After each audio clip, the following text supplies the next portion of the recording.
আসসালামু আলাইকুম। আচ্ছা, ছাগল পালন করে স্বাবলম্বী হওয়ার স্বপ্ন তো আমাদের অনেকেই দেখেন, তাই না? কিন্তু প্রায় দেখা যায় কি টাকার অভাবে পুঁজির অভাবে সেই স্বপ্নটা মাঝপথে এসে থেমে যায়। তো আজকের এই আলোচনায় আমরা ঠিক এটাই দেখব, কিভাবে একটা লোন বা ঋণকে বোঝা না ভেবে বরং সেটাকে একটা ভালো পরিকল্পনার সাথে কাজে লাগিয়ে সফল হওয়া যায়।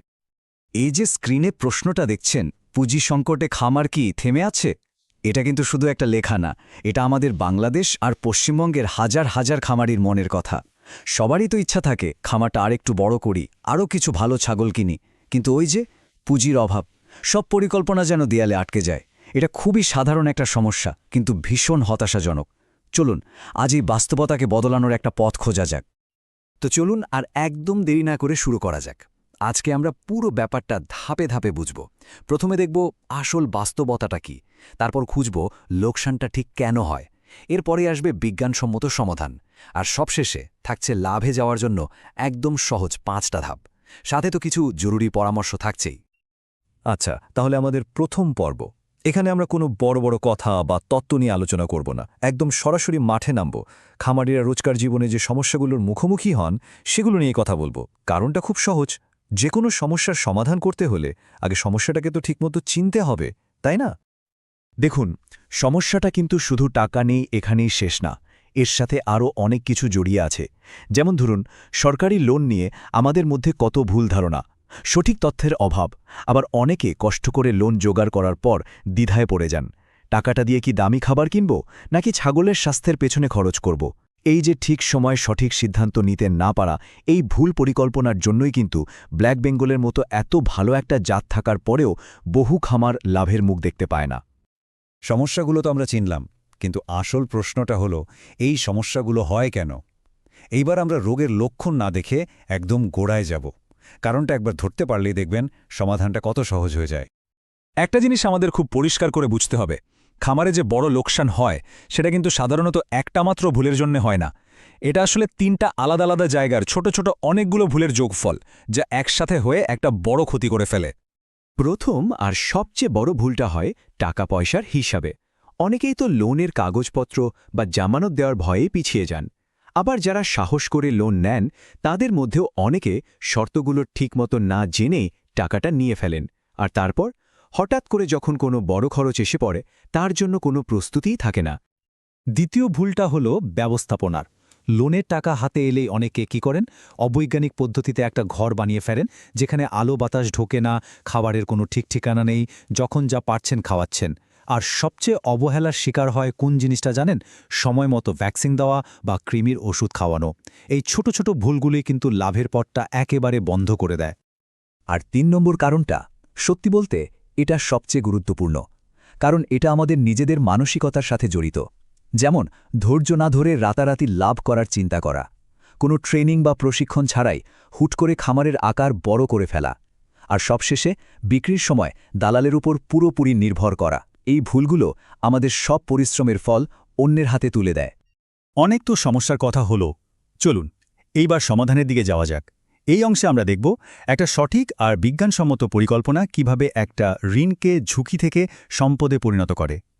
এটাই হতে পারে আপনার খামারের সাফল্যের আসল চাবিকাঠি। আর সবচেয়ে মজার ব্যাপার কি জানেন? বিজ্ঞান কিন্তু আমাদের পক্ষেই আছে। ছাগলকে আল্লাহ তাআলা এমনভাবেই তৈরি করেছেন যে এদের পেছনে খুব বেশি খরচ করতে হয় না।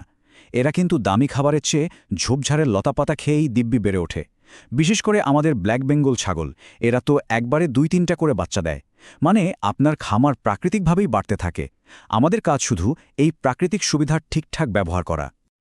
এই স্লাইডটা একটু খেয়াল করে দেখুন। এখানে ঋণের টাকা ব্যবহারে দুটো পথ দেখানো হয়েছে। বাদিকের ভুল পথে গেলে কি হয়? অতিরিক্ত দামি খাবার আর স্যাঁতস্যাঁতে অস্বাস্থ্যকর ঘরে টাকাটা নষ্ট হয়। ফলাফল রোগবালাই আর লোকসান। আর ডান দিকের সঠিক পথটা দেখুন, কম খরচে সুষম খাবার আর আলো বাতাসে ভরপুর শুকনো একটা ঘর। এটা ছাগলের স্বাস্থ্য ভালো রাখে আর বৃদ্ধিও নিশ্চিত করে। সিদ্ধান্তটা কিন্তু আমাদেরই নিতে হবে। তাহলে এখন প্রশ্ন হলো, কিভাবে আমরা সবসময় এই সঠিক পথটা ধরে চলব? এইবার আমরা লাভের জন্য 5টি খুবই সহজ কিন্তু দারুণ কার্যকর ধাপ নিয়ে কথা বলবো। এগুলো যে কেউ চাইলেই অনুসরণ করতে পারেন। এই 5টা ধাপই হল আপনার সফল খামারের একটা রোড ম্যাপের মতো। চলুন দেরি না করে প্রত্যেকটা ধাপ নিয়ে একটু বিস্তারিত কথা বলা যাক।